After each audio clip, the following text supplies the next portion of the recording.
You pull up to a job, right? And the homeowner shows you their sandstone patio.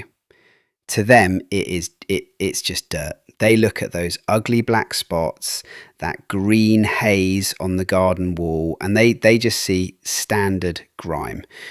They say, "Oh, Mark, can you just give it a quick blast with a pressure washer?" But what they do not realise, and what a lot of contractors out there do not even grasp, is that they are looking at a slow motion biological war zone. It is not just dirt sitting on the surface. Those black spots, those lichens, and yes, it is pronounced lichens, let us get that right from the start, they are actually eating the stone. See, a lichen is not just one simple plant. It is a symbiotic relationship. You have got a fungus and an algae living together, working as a team. The fungus acts like the structural anchor, right? It grows these microscopic root-like structures that actually drill right down into the micropores of the sandstone or the brick. They do not just sit on top. They wind their way deep inside, anchoring themselves so blooming tight that they can survive freezing winters, scorching summers, you name it. But it gets worse than just a physical anchor. Once they are in there, these organisms and specialised fungi start secreting organic acids. They literally pour acid into the stone to chemically dissolve the minerals, turning them into food.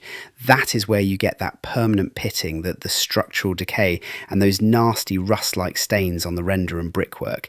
It is a biological drill, slowly grinding away at the integrity of the building. And if you do not understand the science of what you are actually fighting, you are going to make some very costly mistakes trying to clean it. So what do most guys do? They turn up with a massive petrol jet washer, crank it up to 3000 psi and start blasting away. I see it all the time on the forums, guys bragging about how powerful their machine is. But the truth is, when you blast a porous stone like sandstone or a delicate coloured render with that sort of force, you are essentially giving the enemy a better place to live. You are ripping off the top of the lichen, sure. Visually, on the day, it looks clean, but you have left those deep, microscopic root structures completely alive inside the pores. And worse, that intense pressure carves tiny microfissures and cracks right into the stone. Those microfissures then trap moisture, dirt, and new spores even faster than before. It is why you see moss and algae returning twice as quick after a heavy jet wash.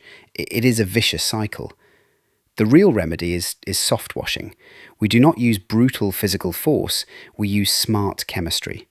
By applying a controlled solution of sodium hypochlorite or a high-quality DDAC biocide like our Softwash Pro 50, we actually kill the colonizers at the very root. But you cannot just spray raw bleach and expect miracles. You have got to break the surface tension of the water. That is where a proper surfactant comes in, like our Clever Wash. Water naturally has a high surface tension. Think of a water strider walking on a pond. If you add Clever Wash to your mix, it breaks that skin. It allows the sodium hypochlorite to penetrate deep into those microscopic pores, right down where the biological drill is hiding, and neutralize it completely. It makes your chemical work 10 times better at much lower, safer concentrations, which saves you money and protects the surrounding environment. If you want to stop being a bleach bandit, messing about with guesswork, and actually learn how to treat these different surfaces safely and professionally, you need proper education. Head over to softwashing.uk and check out our CPD certified softwash training course.